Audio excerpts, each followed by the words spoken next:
Assalamualaikum warahmatullahi wabarakatuh. Waalaikumsalam warahmatullahi wabarakatuh. Innal hamdalillah nahmaduhu wa nasta'inuhu wa nastaghfiruh wa na'udzu billahi min syururi anfusina wa sayyiati a'malina may yahdihillahu fala mudhillalah wa may yudlil fala hadiyalah. Asyhadu an la ilaha illallah wahdahu la syarikalah wa asyhadu anna Muhammadan abduhu wa rasuluh. Ya ayyuhalladzina amanu ittaqullaha haqqa tuqatih wa la tamutunna illa wa antum muslimun. Amma ba'du, fa inna ahsanal kalami kalamullah wa khairal huda huda Rasulillah sallallahu alaihi wasallam wa syarrul umur muhdatsatuha wa kullu muhdatsatin bid'ah wa kullu bid'atin dhalalah wa kullu dhalalatin finnar. Ma'asyiral muslimin wal muslimat, para pemirsa dan para pendengar Roja TV dan Radio Roja, rahimani wa rahimakumullah. Pertama, kita bersyukur pada Allah Subhanahu wa taala atas segala nikmat dan karunia.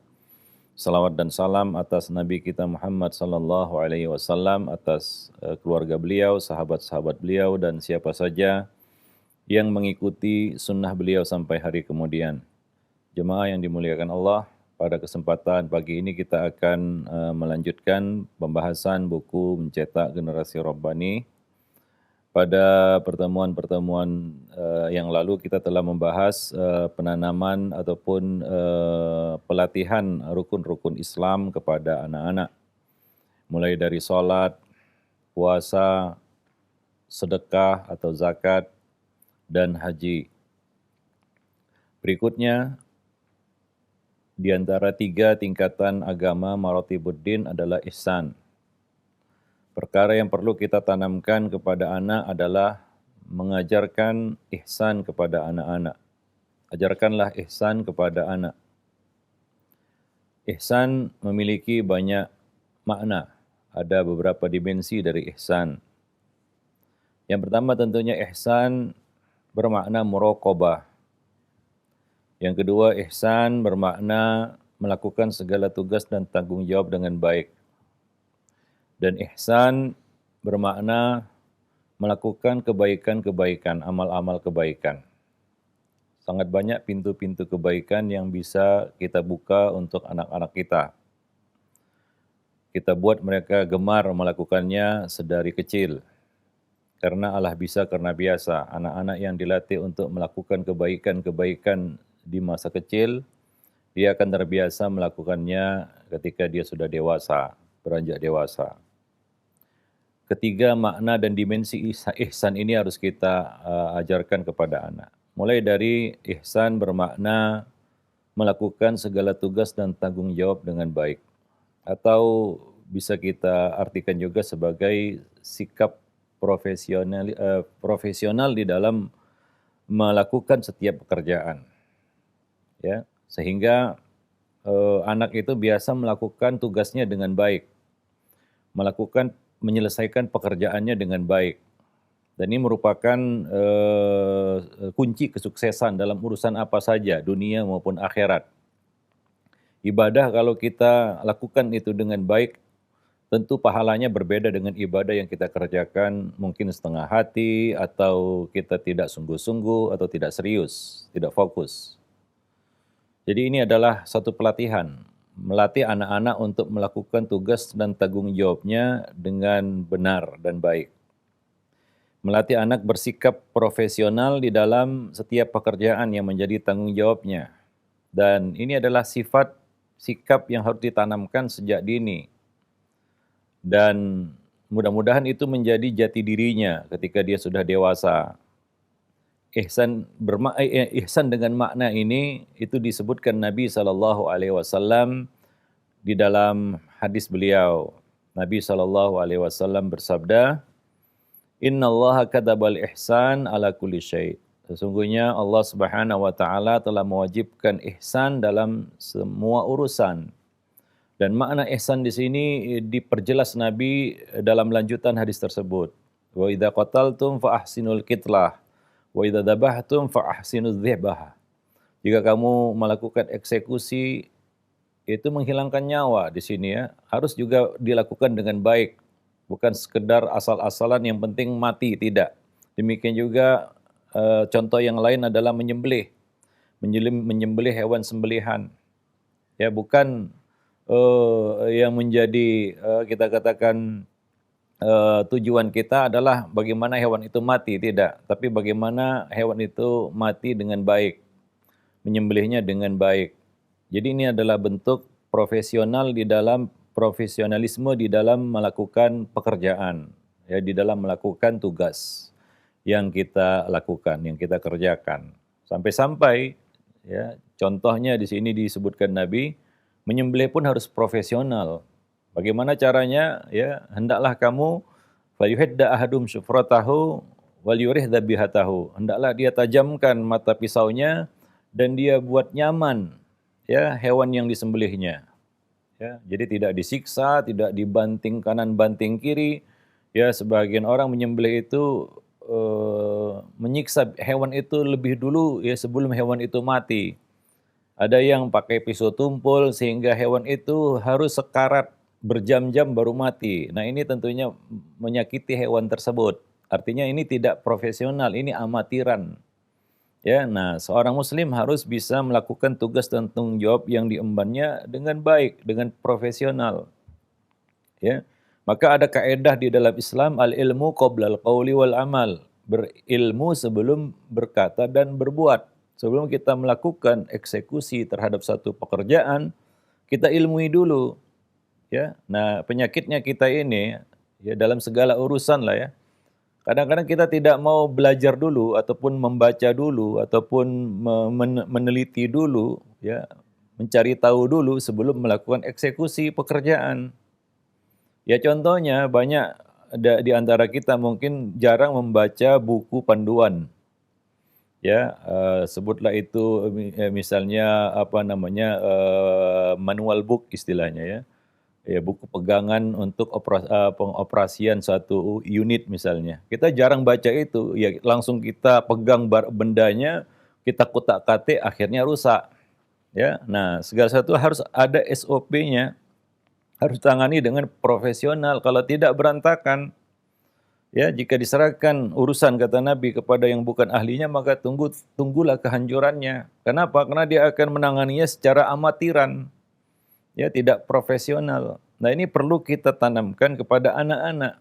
Semoga ini menjadi jati dirinya, ya, ini menjadi suatu tabiatnya, ini menjadi satu sifatnya, yaitu dia tidak akan menangani satu pekerjaan kecuali setelah dia ketahui betul itu.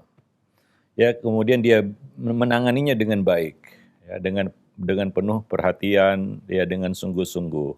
Nah, kita lihat ada sebagian anak-anak yang kalau diserahi tugas asal-asalan. Ya, misalnya disuruh cuci piring nggak bersih, disuruh nyapu halaman ya masih kotor, kan begitu, ya. Nah, diserahi amanah, dia kadang-kadang suka lalai atau seringnya lalai. Nah, ini adalah bentuk-bentuk, ya, tidak profesionalnya dia di dalam menangani tugas yang kita serahkan kepadanya. Maka ini perlu dilatih sejak kecil sehingga menjadi satu kebiasaannya. Kalau dia melakukan tugasnya, dia lakukan dengan baik, ya, bukan asal-asalan, ya. Menjadi yang terbaik itulah seorang muslim. Muslim itu harus bisa menjadi yang terbaik dalam segala bidang yang dia tangani, ya, karena Nabi menekankan itu kepada kita dalam hadis beliau, innallaha katabal ihsan ala kulli syai'. Sehingga seorang muslim profesional dalam hal menyembelih juga, ya, bukan asal-asalan. Dia harus tahu di mana tempat untuk meletakkan pisau itu. Ya, bukan di tempat yang salah. Kalau tempat yang salah, ya tentunya hewan itu tidak akan mati sementara dia kesakitan, terluka. Ya, nah, orang yang mengerti, dia tahu di mana dia letakkan mata pisau itu dan bagaimana cara menyembelihnya. Tidak harus ada sebagian orang yang menyembelih ayam itu sampai putus lehernya. Ya, untuk memastikan hewan itu mati. Sebenarnya tidak harus seperti itu. Sebagian orang yang memang sudah profesional, yang sudah terbiasa dan melakukannya dengan baik, cukup dengan sekali goresan saja sudah mati itu ayam. Ya, sudah mati itu kambing. Nah, ini sebagian orang ya karena salah tempat meletakkan mata pisau, itu sampai dia bolak-balik menggoroknya, ya, itu kambing nggak mati-mati itu, ya. Nah, itu kadang-kadang kita kasihan juga lihat kambingnya. Nah, itulah bentuk tidak profesionalnya kita di dalam melakukan tugas tersebut. Maka ini harus kita latih kepada anak-anak kita, ya. Bagaimana kita bisa latih mereka dengan menyerahi kepada mereka tugas-tugas tertentu, kemudian kita mengevaluasi, menilai pekerjaannya. Wah, ini kurang begini, ini kurang begitu, ya. Nah, sekolah juga bisa, lembaga-lembaga pendidikan, sekolah, pesantren juga bisa melakukan evaluasi kepada murid-murid mereka ketika menyerahi tugas-tugas tertentu kepada mereka, ya. Ketika menyerahkan tugas-tugas tertentu kepada mereka, coba dinilai bagaimana mereka menangani pekerjaan itu, ya. Nah, demikian. Supaya itu bisa menjadi satu bahan bagi kita untuk melakukan perbaikan, ya, melakukan, perbaikan-perbaikan. Nah, demikian, ya, pelatihan dan pendidikan. Nah, jadi ini sangat penting, ya, karena sebagian anak kita lihat, ya, apabila melakukan satu pekerjaan dia sungguh-sungguh mengerjakannya dan baik gitu. Disuruh nyapu bersih, mengkilap.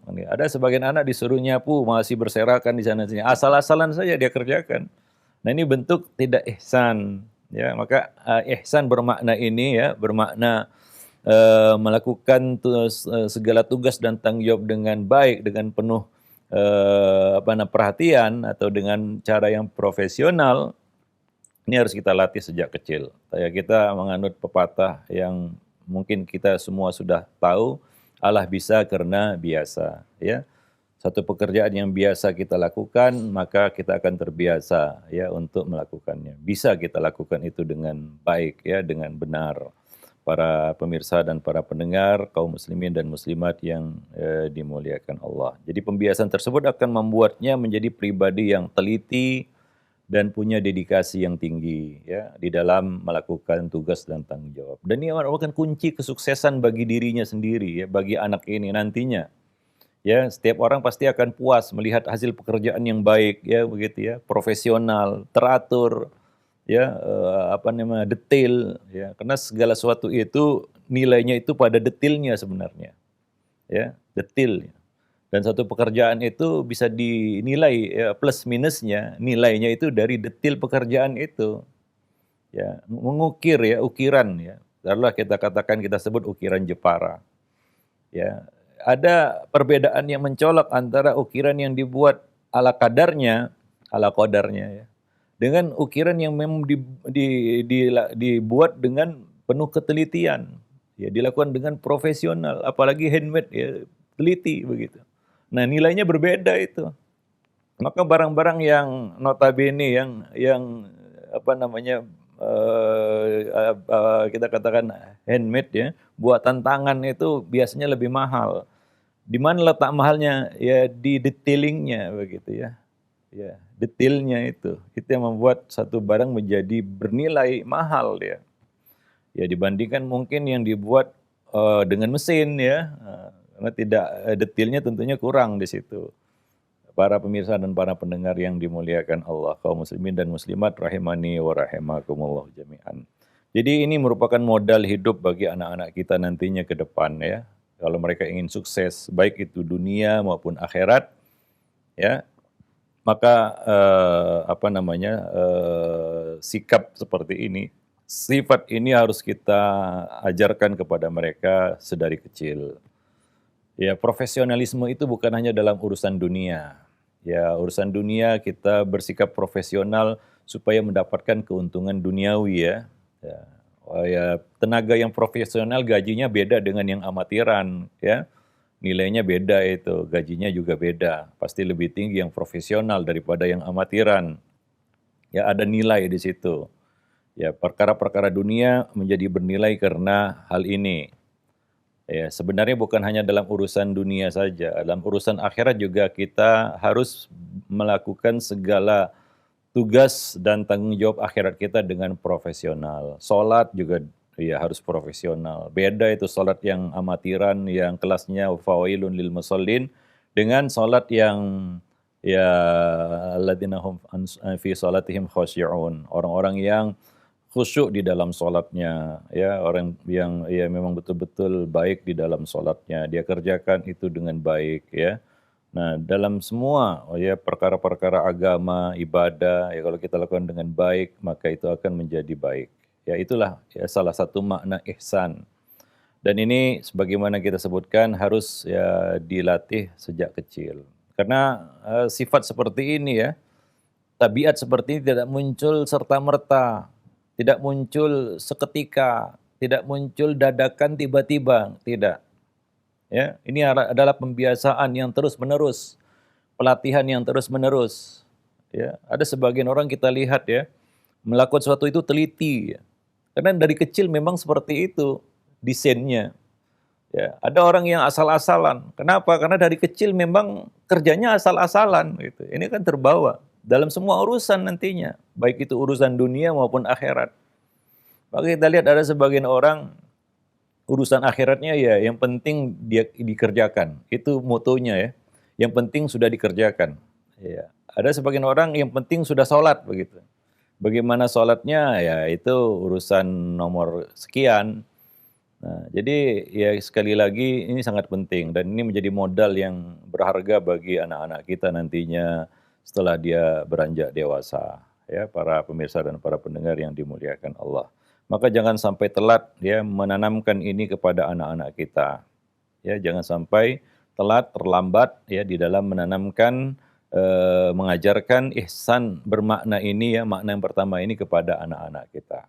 Ya, mereka harus menjadi orang yang profesional di dalam segala urusan yang dia kerjakan, dalam segala perkara yang dia lakukan.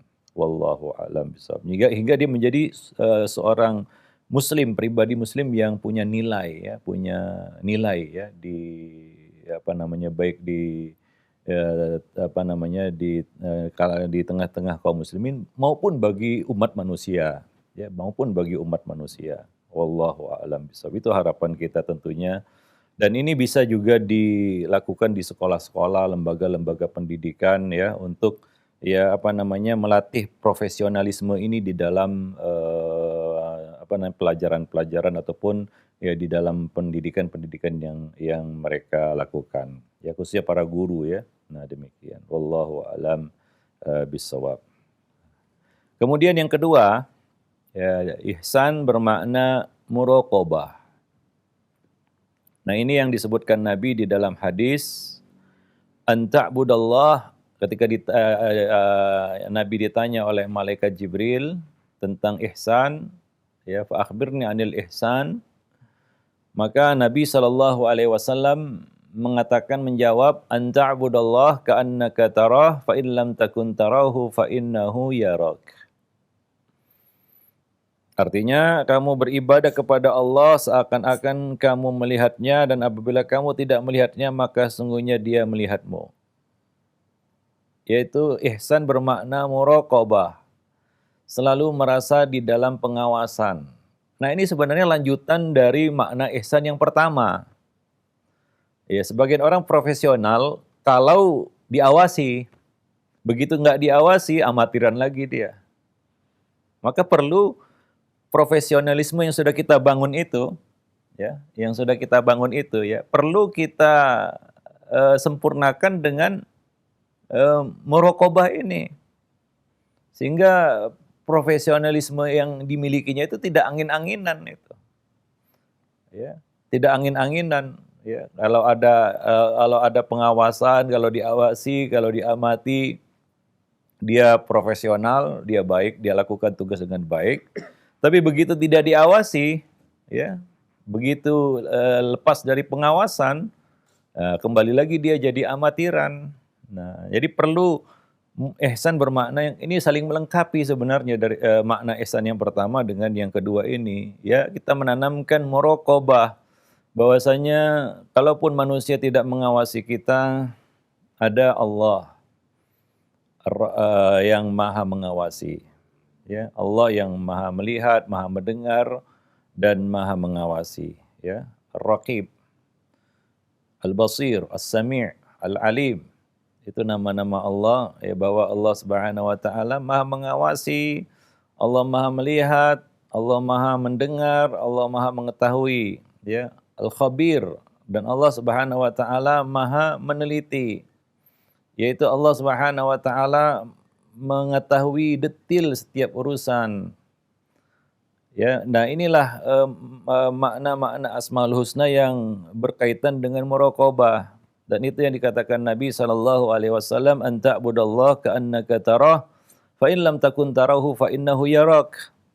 Beribadah, maknanya adalah an ta'budallah. Kita beribadah, itu rukun pertama dari ihsan. Yang kedua adalah fa innahu yarak, bahwa Allah melihat kita.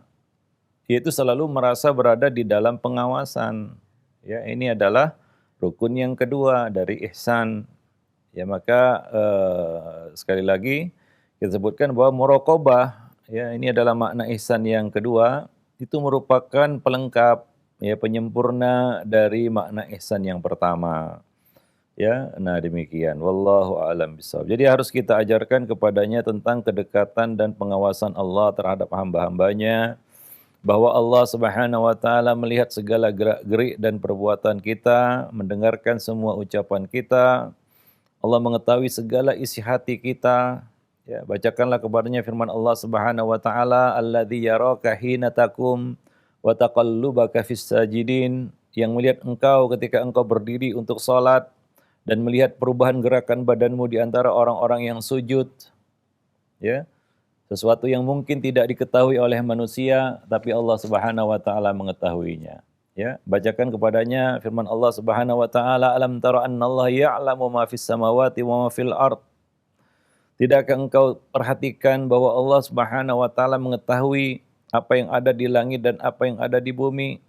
Nah, jadi mungkin ya makna-makna ini harus kita tanamkan kepada anak-anak kita, sehingga ya tentunya ya, kita tidak bisa 24 jam mendampingi, menyertai anak-anak kita.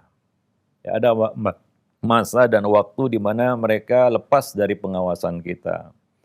Ya, kita tidak bisa terus-menerus mengawasi mereka. Maka perlu ditanamkan ini, ya, supaya tanpa pengawasan kita, mereka juga sudah merasa diawasi oleh Zat yang Maha mengawasi, Maha melihat, Maha mendengar, dan Maha mengetahui. Dan hal ini dapat kita aplikasikan dalam kegiatan sehari-hari. Ya, kita katakan kepada anak kita, "Wahai anakku, kerjakanlah tugasmu dengan baik sekalipun ayah dan ibu tidak melihat, dan yakinlah Allah pasti melihat kita." Ya. Atau kita mengatakan kita harus berkata jujur, ya, kepada sebab siapapun bisa kita bohongi, namun Allah Subhanahu wa taala tidak bisa kita bohongi. Ya, jadi ini sangat penting, ya. Muraqabah ini adalah dasar dari semua amal-amal kebaikan manusia. Keikhlasan itu dasarnya muraqabah. Ya, karena ikhlas itu kan turun naik juga dia. Ihsan itu ya, ikhlas itu ya, kita katakan ada nilai juga di situ di dalam keikhlasan. Ya, ada tingkatan keikhlasan.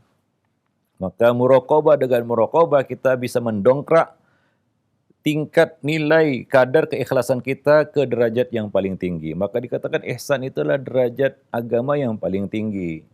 Ya, karena dia adalah puncak dari keikhlasan dari semua amal-amal kebaikan yang kita lakukan. Karena kita dasari itu atas dasar ya lillahi ta'ala, ya. Karena kita mengaitkan hati kita kepada Allah, ya. Kita lakukan itu karena Allah murni. Ya, baik manusia tahu ataupun tidak tahu, itu tidak menjadi, kita tidak peduli dengan itu. Itu bukan menjadi perhatian kita. Nah, inilah yang ingin kita tanamkan, yang kita ingin tumbuhkan kepada anak-anak kita, ya. Mudah-mudahan ya mereka satu waktu kelak ya kita bisa merasa aman melepas mereka. Kenapa? Karena mereka sudah punya modal muraqabah ini, ya.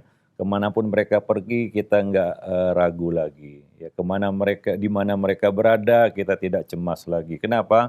Karena kita sudah bekali anak-anak kita itu dengan muraqabah. Ya, jadi dia takut dosa bukan karena orang tua. Dia takut bohong bukan karena ibu bapaknya. Ya, dia takut berbuat kejahatan, berbuat zalim bukan karena gurunya, bukan karena ustadznya, bukan karena kiainya, bukan karena fulan dan fulan, tapi karena Allah mengawasi. Nah, ini luar biasa. Ya, ini adalah suatu hal yang sangat penting, bukan hanya untuk anak-anak saja ya, untuk kita juga. Kadang-kadang kita ya mencegah diri dari satu keburukan, melakukan suatu kebaikan, ya ada pamrih di situ, ya. Nah, karena tidak murni kita muraqabah lillah, ya. Ada sesuatu yang kita inginkan, kata orang ada udang di balik batu. Nah, karena takut fulan dan fulan, apa kata dunia, apa kata orang, ya lalu kita pun melakukannya. Ya, jadi nilai muraqabahnya mungkin masih rendah. Kita masih memperhatikan apa yang menjadi komentar manusia. Maka ya mungkin ya kita harapkan ya anak-anak kita, mungkin kita yang sudah ya berumur begini kita rasakan bagaimana pendidikan kita dulu waktu kecil ya tidak dididik ya sebagaimana mestinya, mungkin ya baru kita rasakan bahwa untuk membiasakan kebaikan-kebaikan di usia tua itu adalah suatu yang sangat susah. Ya, ibarat kata pepatah, ya, belajar di waktu kecil seperti menulis di atas batu. Ya, belajar di waktu tua seperti mengukir di atas air. Ya, ya kita ini ya seperti ini yang sudah tua ya, sudah berumur, belajar hari ini besok lupa. Jadi dilatih hari ini besok lupa. Ya itu kita. Nah, kita harapkan anak-anak kita tidak seperti itu ya. Ya, dengan menanamkan itu sedari kecil, ya maka ini bisa menjadi suatu tabiat yang melekat, menjadi akhlak yang yatakhallaq pada diri mereka, yang tercetak pada diri mereka. Ya, muraqabah ini sudah melekat pada diri mereka, sehingga mereka melakukan kebaikan bukan karena orang tua lagi, ya, mereka menjauhi dosa, menjauhi keburukan, menjauhi hal-hal yang buruk bukan karena orang tua atau bukan karena guru, bukan karena kiai, bukan karena ustadznya, bukan karena ini itu, tapi karena Allah Subhanahu wa taala. Nah, dia akan sampai kepada mudah-mudahan anak-anak kita bisa mencapai derajat ihsan ya, yaitu derajat yang paling tinggi di dalam agama. Wallahu a'lam bishawab. Ini makna ihsan yang kedua. Yang ketiga, ihsan ya seperti apa namanya disebutkan di dalam banyak ayat ya, yaitu berbuat kebaikan. Ya. Wa ahsin kama ahsanallahu ilaik. Ini makna ihsan yang ketiga yang Allah sebutkan di dalam Al-Quran. Wa ahsin kama ahsanallahu ilaik. Dan berbuat baiklah kamu, baik-baiklah kamu bertingkah laku di muka bumi ini, berbuat kepada manusia, sebagaimana Allah telah berbuat baik kepadamu. Ya, melatih untuk bisa berbagi, ya, punya empati kepada orang lain, ya. Nah, bisa merasakan apa yang dirasakan oleh orang lain, ya. Nah, seperti kata Nabi, al-muslim man salimal muslimuna min lisanihi wa yadihi, ya. Muslim yang benar itu adalah muslim yang bisa selamat orang lain dari kejahatan tangan dan lisannya. Jadi ini makna ihsan, yaitu melakukan kebaikan-kebaikan, amal-amal saleh, amal-amal kebaikan di dalam kehidupan. Apa kata Nabi untuk mentarghib kita melakukan banyak-banyak kebaikan di dalam hidup ini? Nabi mengatakan, ya, la tahqiranna minal ma'rufi syai'an. Jangan kamu remehkan satupun dari perbuatan ma'ruf. Perbuatan ihsan. Walau antalqa akhaka biwajhin talq. Walaupun sekedar kamu memberikan senyuman ketika bertemu dengan saudaramu. Kebaikan berupa senyuman. Itu jangan diremehkan. Ya, nah demikian. Walaupun itu sekedar senyuman yang kita berikan. Maka Nabi mengatakan, ya khairun nas anfa'uhum linnas. Dalam riwayat lain, ahsanuhum linnas. Orang yang paling baik adalah orang yang paling banyak buat kebaikan kepada orang lain. Orang yang paling banyak manfaatnya kepada orang lain. Itu kita menjadi pribadi yang bermanfaat. Ya, banyak berbuat kebaikan. Walaupun itu terlihat kecil, ya kita jangan lihat besar kecilnya gaung dari sebuah amal, jangan.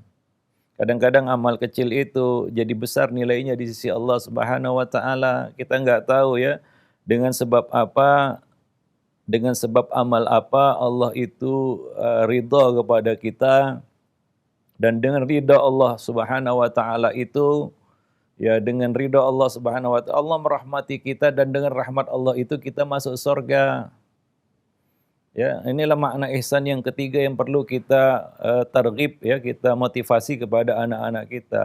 Ya, di mana ada peluang kebaikan, ya lakukan. Misalnya ada peluang untuk membantu orang lain, ya kita dorong anak kita untuk melakukannya.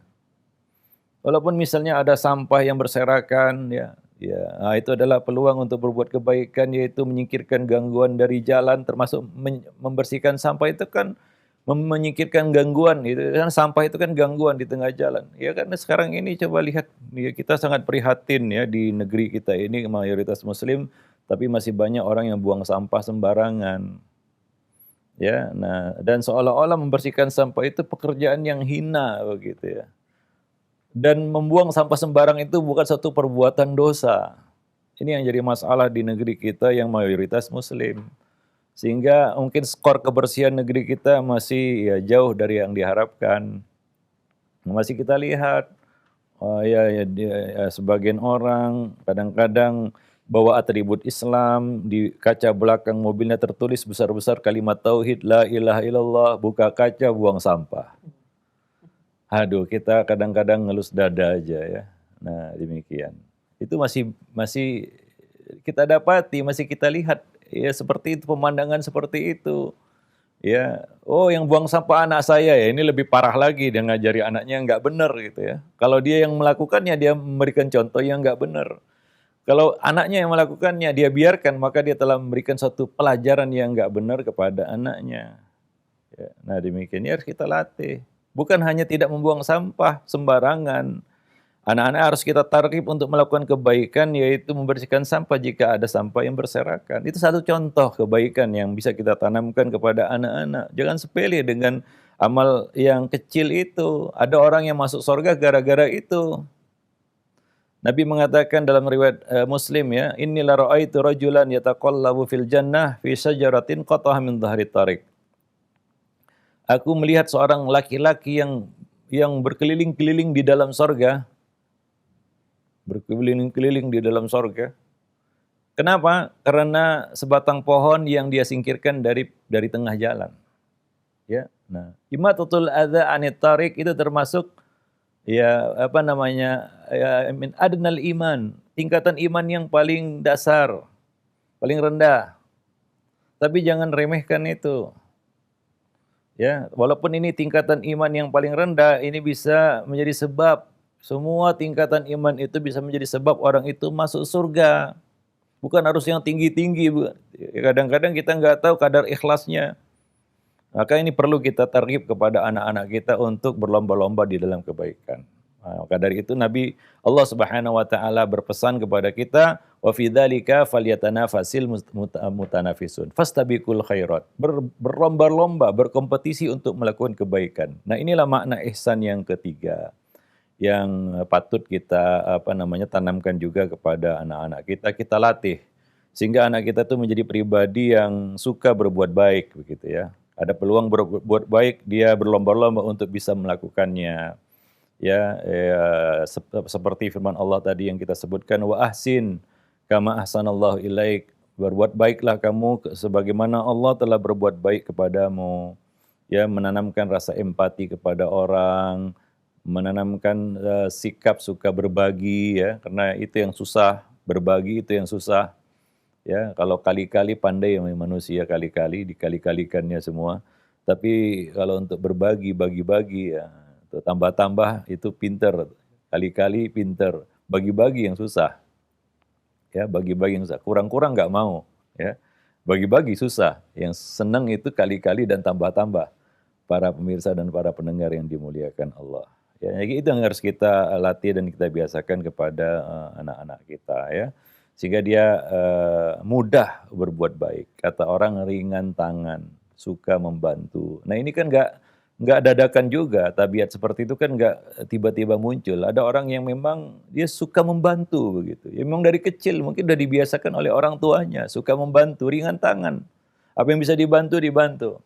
Nah demikian ya. Wallahu a'lam bishawab. Ada orang yang cuek, ya ada peluang untuk berbuat baik, ya dia tidak tergerak untuk melakukannya. Ya, nah demikian. Wallahu a'lam bishawab. Jadi itu tiga makna ihsan di sini yang perlu kita tanamkan kepada anak-anak kita. Ya mudah-mudahan mereka tumbuh menjadi pribadi yang baik ya, yang mencapai derajat ihsan dengan ketiga makna tadi. Yang pertama, dia menjadi pribadi yang profesional ya dalam setiap pekerjaan yang dia lakukan, baik itu yang berkaitan dengan dunia maupun akhirat. Yang kedua adalah dia memiliki kesadaran muraqabah ya, bahwa dia adalah hamba yang diawasi, ya tidak perlu diawasi oleh manusia, dia merasa berada dalam pengawasan Allah Subhanahu wa taala. Itu yang kedua. Dan yang ketiga adalah dia menjadi pribadi yang ringan tangan, ya suka berbuat kebaikan, ya setiap ada peluang berbuat baik, dia selalu mendatanginya, dia selalu memanfaatkannya, ya. Nah demikian. Wallahu a'lam bishawab. Nah itu saja mungkin yang bisa kita sampaikan berkaitan dengan penanaman ihsan, pelatihan ihsan kepada anak-anak kita. Mudah-mudahan ya kita dimudahkan Allah untuk menanamkan ini kepada anak-anak kita ya, dan mudah-mudahan kita juga mendapatkan manfaat ya dari ya pengajaran yang kita berikan kepada anak-anak kita ya. Kita juga bisa menjadi pribadi yang ihsan juga ya, di mana anak-anak kita harapkan tumbuh menjadi pribadi yang ihsan, karena kita juga mungkin belum mencicipi ya pelatihan ihsan ini dari waktu kecil mungkin ya, karena orang tua kita nggak ngerti ya, dia nggak tahu. Ya, nah mudah-mudahan kita mendapat manfaat juga ya dari pendidikan yang kita berikan kepada anak. Karena mendidik anak itu sebenarnya memiliki dua dua mata pisau ya. Itu adalah kebaikan untuk anak kita, dan pendidikan ini juga adalah kebaikan untuk diri kita. Kadang-kadang ketika kita mendidik anak, kita justru sedang mendidik diri kita sendiri. Misalnya kita menanamkan kejujuran kepada anak, dalam hati kita, waduh saya sendiri masih banyak bohong kan gitu ya. Nah artinya apa ya, kita juga terdidik dengan pendidikan yang kita berikan kepada anak-anak kita. Ya kita kan bukan pribadi yang perfect juga, ya bukan yang sempurna juga. Ya, jadi pelajaran-pelajaran pendidikan yang kita berikan, ilmu yang kita bagi kepada anak-anak kita itu juga bermanfaat bagi kita ya orang tua. Wallahu a'lam bishawab. Nah demikian saja, mudah-mudahan bermanfaat. Aqulu qauli hadza. Astaghfirullah li wa lakum lisairil muslimin innahu huwal ghafurur rahim. Nah, baik, syukran jazakallahu khair, barakallahu fiik atas materi yang telah disampaikan oleh Ustaz di kesempatan pagi hari ini, yang mudah-mudahan bisa kita ambil faedahnya, bisa kita ambil pelajaran untuk kita semua, khusus bagi orang tua, calon orang tua yang ingin mendidik anak-anaknya menjadi anak-anak yang soleh dan solehah. Pendidikan mengenai ihsan kepada anak-anak kita, yang mudah-mudahan Allah memudahkan kita semua dalam melakukan hal tersebut. Baik, selanjutnya kita buka sesi interaktif, sesi soal jawab. Bagi Anda yang ingin bertanya, silahkan, dan kiranya kami harapkan untuk pertanyaan yang Anda ajukan disesuaikan dengan pembahasan kita di kesempatan hari ini. Baik, yang pertama Ustadz, ada pertanyaan. Ya, tidak disebutkan nama dan tempatnya. Assalamualaikum warahmatullahi wabarakatuh. Ya Ustadz, saya memiliki anak 3 tahun, terlihat sekali karakternya berbeda dengan kakaknya yang 5 tahun. Yang jika bekerja sangat antusias dan cenderung perfeksionis. Sementara adiknya tersebut selalu santai dan menunda-nunda pekerjaan. Namun di sisi lain, adiknya itu sering terlihat iri jika kakaknya menerima banyak pujian dari keluarganya. Apa yang harus saya lakukan Ustadz untuk mendidik si adik agar ihsan dan tidak iri kepada kakaknya? Iya, ini bagus pertanyaannya ya. Pertama, manusia tidak ada yang sama. Kembar aja nggak sama ya, apalagi kakak adik yang nggak kembar ya. Nah, tidak ada manusia yang sama. Manusia lahir dengan sifat dan karakter yang berbeda. Walaupun hampir mirip karakternya, tapi pasti ada perbedaan-perbedaan kalau kita lihat dengan secara detil ya. Nah, seperti ini ya. Ya, berbeda ya antara kakak dan adik ya. Nah, demikian. Itu yang pertama. Yang kedua, kita jangan membanding-bandingkan antara satu anak dengan anak yang lain, karena ini akan menimbulkan kecemburuan. Ya, nah kita harus jaga perasaan anak. Jangan kita banding-bandingkan, suka membanding-bandingkan anak satu dengan yang lain. Nanti dia akan mentalnya akan jatuh. dia akan down mentalnya, dia akan jatuh, dia minder. Ya, dia merasa, ah saya ini adalah makhluk yang nggak berguna, gitu. Jadi jangan banding-bandingkan. Ya, setiap anak punya kelebihan. Ya, nah demikian. Jadi apa namanya kita harus mengapresiasi setiap kelebihan yang dimiliki anak dan memperbaiki kekurangannya, bukan mengekspos kekurangannya kemudian mengangkat kelebihan anak yang lain. Ya, karena dia akan merasa dijatuhkan. Ya, karena dia merasa ini bukan saya datang ke dunia dengan ini begitu ya. Jadi tidak fair juga kalau kita jatuhkan dia karena kekurangan yang ada pada dirinya. Itu tugas kita ya orang tua untuk memperbaiki, menutupi kekurangan-kekurangan itu. Bukan malah mengeksposnya kan begitu ya, apalagi menjatuhkannya. Ya, ah dasar kamu begini, dasar kamu begitu ya. Nah ini kan akan dia nggak akan bisa bangkit dengan kata-kata seperti itu. Dia tidak akan bisa memperbaiki kekurangannya dengan kata-kata seperti itu. Jadi perlu targhib, motivasi ya kepada anak-anak itu. Yang ketiga ya di sini ya. Ya mungkin ya saya bisa melihat adiknya di sini ya si bungsu ini mungkin karena mungkin faktor terlalu dimanja, ya belum mendapatkan kepercayaan, ya belum diserahi tugas, belum diberi kepercayaan sehingga kadang-kadang kesadaran untuk memikul tanggung jawab itu dengan baik itu belum tumbuh. Maka anak-anak itu semuanya harus kita beri kepercayaan, kita latih. Ya, nah karena dia mungkin anak pertama ya anak sulung, ya mungkin lebih banyak kita serahi tugas sehingga dia terbiasa untuk itu. Sementara si bungsu karena semuanya serba terima apa ya sudah jadi istilahnya sudah tersedia karena dia yang paling kecil. Jadi kasih porsi yang tepat ya kepada anak-anak di dalam hal tugas. Ya, terus kita latih. Kita beri tugas itu bukan untuk membebani sebenarnya, tapi untuk melatih. Ya, bukan untuk membebani, tapi untuk melatih supaya tumbuh rasa tanggung jawab di dalam melakukan tugas-tugas itu. Beri dia tugas juga, serahi dia tanggung jawab, walaupun dia anak bungsu. Nah, kadang-kadang orang tua tugas dan tanggung jawab itu banyak diembankan ke pundak anak sulung gitu ya. Karena ini anak paling besar, ini yang paling banyak memikul tanggung jawab tugas ya. Sementara si bungsu cuma duduk-duduk santai saja, menunggu segala sesuatunya beres, selesai. Ya, saya anak bungsu, nanti akan muncul perasaan seperti itu. Dan karena dia tidak dilatih, dia tidak terasah ya untuk menangani tugas dan tanggung jawab. Maka coba beri porsinya kepada si bungsu juga sebagaimana kita berikan tugas dan tanggung jawab kepada si sulung. Nah demikian. Wallahu alam bisawab. Ya tentunya ini perlu dilatih ya. Nah namanya juga anak-anak. Ya dia lahir dengan banyak tabiat. Orang tua pasti tahu plus minusnya. Yang plus itu diasah terus, yang minus itu ditutupi. Ya bagaimana ya dia bisa memperbaiki kekurangan-kekurangan tersebut ya. Nah demikian. Wallahu alam bisawab.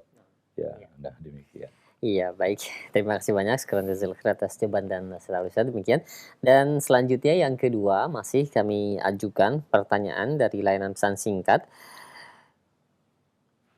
Ya Ustadz, bagaimana cara memperbaiki anak yang terlanjur sudah lihai dalam berbohong? Seringkali ketahuan berbohong, tapi sepertinya sudah sangat terbiasa dia melakukannya.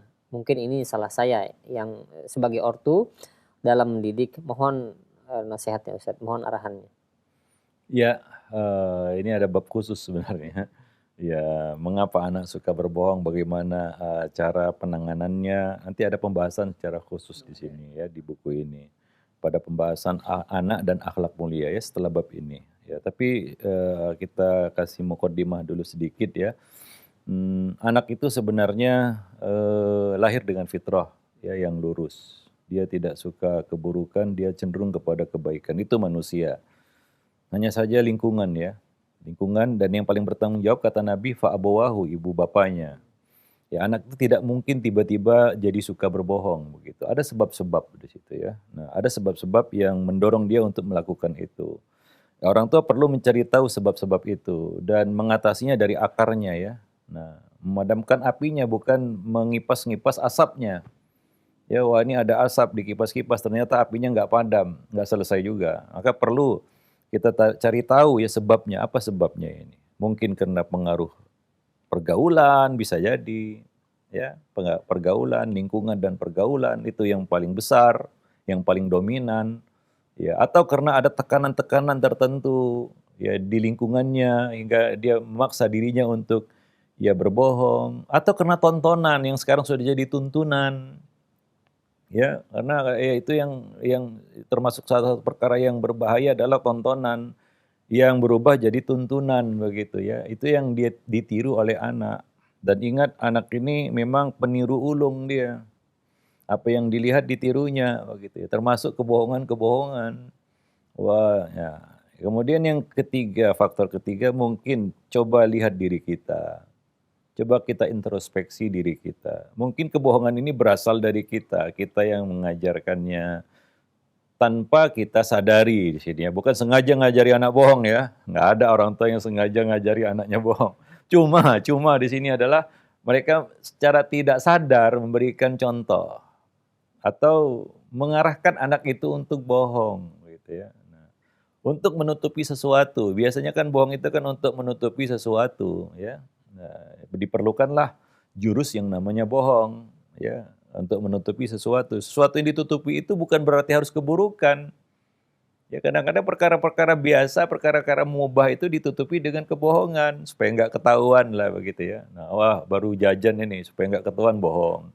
Ini bohong besar itu bermula dari bohong-bohong kecil sebenarnya. Yang menumpuk-numpuk, bertumpuk-tumpuk hingga akhirnya menjadi bohong besar ya. Nah, ya kalau kita lihat orang-orang yang kerjanya tipu sana sini, itu kan bermula dari bohong-bohong kecil. Ya dia coba bohong kecil, wah berhasil, akhirnya dia coba bohong yang besar. Para pemirsa dan para pendengar yang dimuliakan Allah. Jadi coba cari tahu sebabnya dan selesaikan dari sebabnya itu, dari akarnya.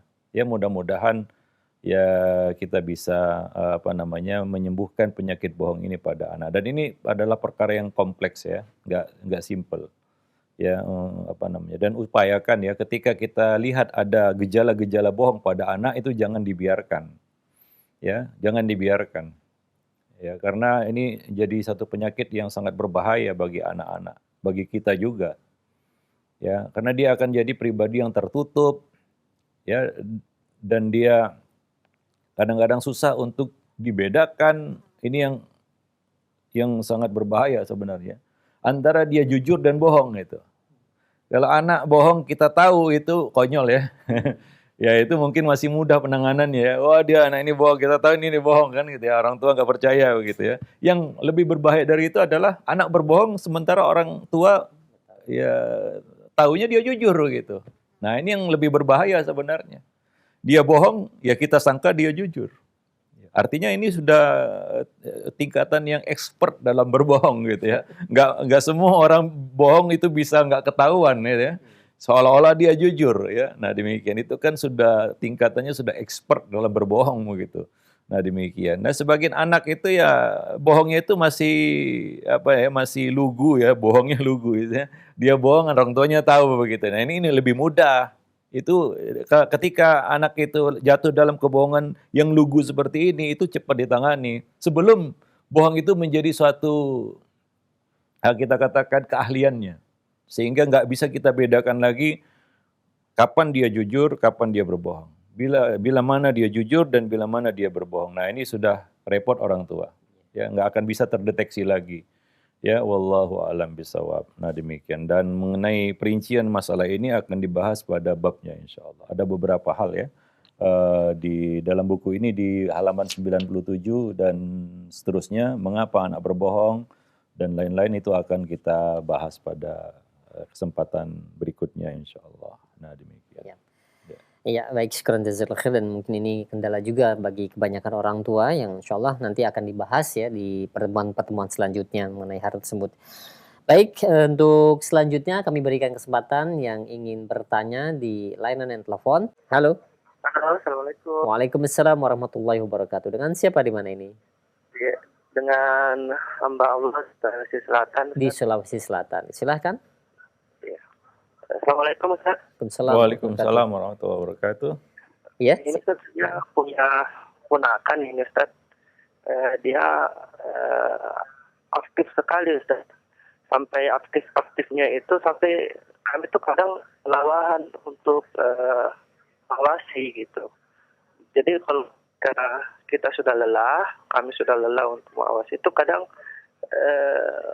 dibiarkan untuk bermain di luar. Nah, masalahnya Ustaz, ketika dia sudah bermain di luar itu masuk di rumah itu kadang ada apa ya ada hal-hal yang kayaknya terbawa dari luar itu sampai ke rumah gitu, sampai kata-katanya juga kadang yang negatif lah ya. nggak apa ya nggak pantas gitu. Mhm. Jadi bagaimana ini Ustaz? Baik. Apakah memang kami harus mengawasi juga waktu dia bermain di luar atau bagaimana ini Ustaz? Iya, baik. Solusinya Ustaz. Syukran jazakallah khair. Assalamualaikum warahmatullahi wabarakatuh. Waalaikumsalam warahmatullahi Waalaikumsalam wabarakatuh. warahmatullahi wabarakatuh. Ini anak yang hiperaktif Hiperaktif, mungkin ya, iya. hiperaktif. Ya pertama kita soroti dulu tentang kebiasaannya yang hiperaktif ini ya. Nah, di sana ada beberapa kemungkinan yang mungkin perlu kita konsultasikan kepada ahlinya. Terutama kepada mungkin dokter ya, tentang apa ada kelainan begitu tentang sifat hiperaktifnya itu atau masih dalam batas-batas yang wajar.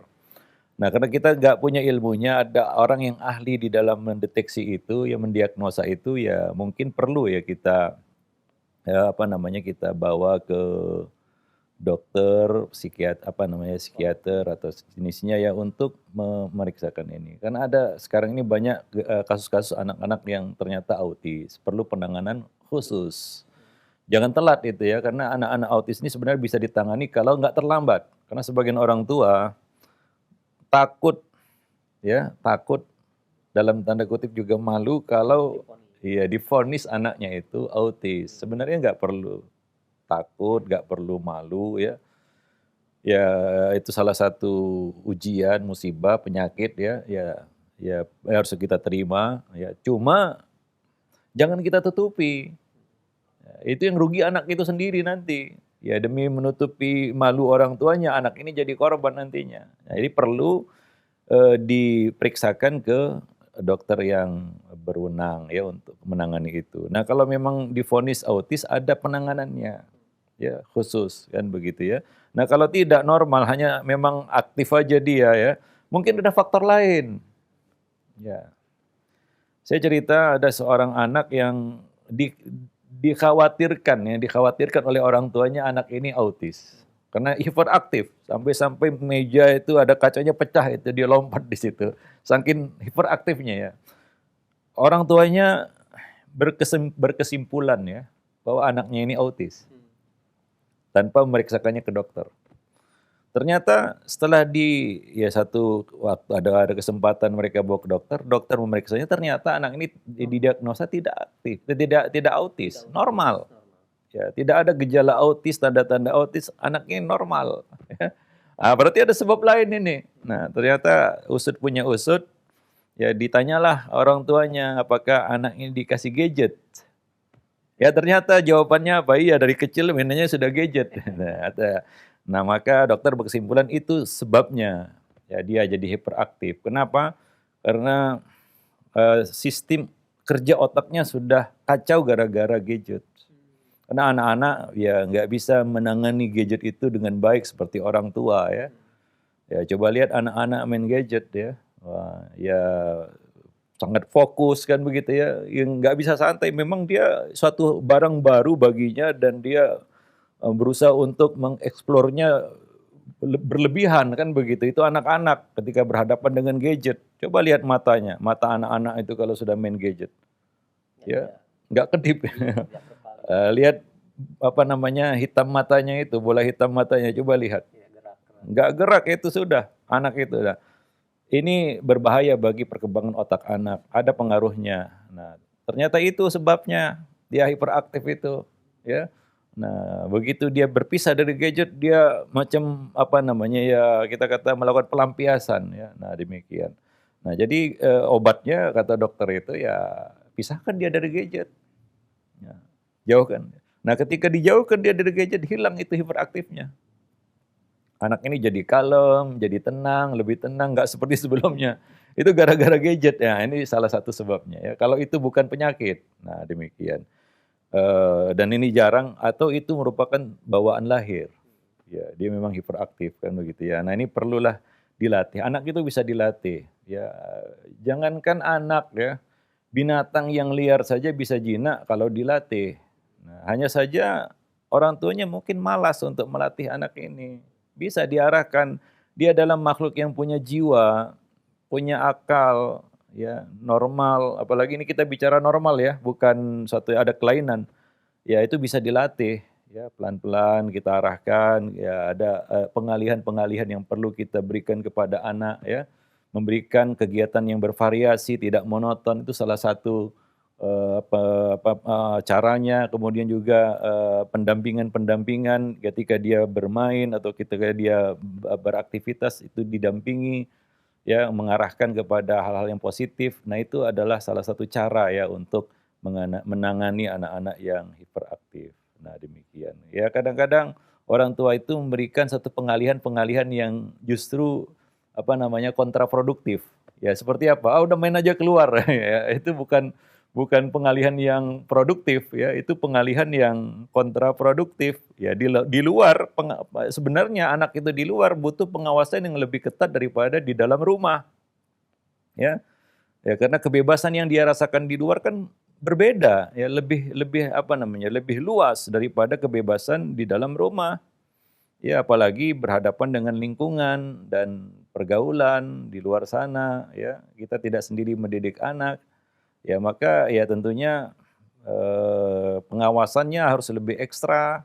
Ketika kita melepas anak-anak kita keluar, minimal kita tahu kemana anak itu kita lepas, di mana dia bermain, bersama siapa dia bermain.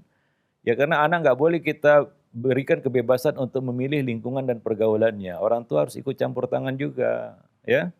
Orang tua harus ikut campur tangan, harus, ya, harus di sini ikut campur tangan di dalam memilah-milih lingkungan dan pergaulan anak-anaknya. Nah, kalau dia disuruh main di luar, tahukah orang tua mainnya di mana?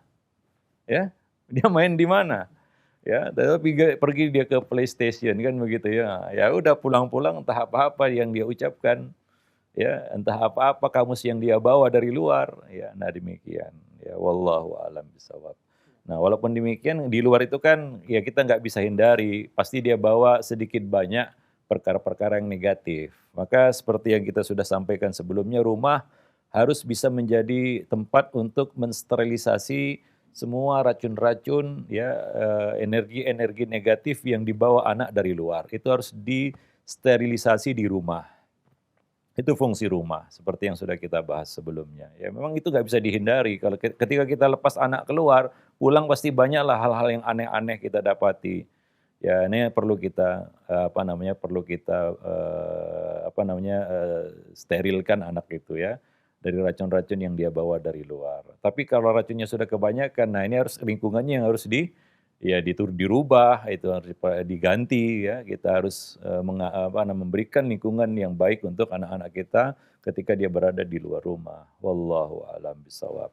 Nah, mungkin sampai di sini dulu pertemuan kita pada kesempatan pagi ini. Mudah-mudahan bermanfaat ya. Lebih dan kurang saya mohon maaf. Aqulu qauli hadza astaghfirullah li wa lakum wa lisairil muslimin innahu huwal ghafurur rahim. Subhanakallah bihamdik asyhadu an la ilaha illa anta astaghfiruka wa atubu ilaik. Wassalamualaikum warahmatullahi wabarakatuh.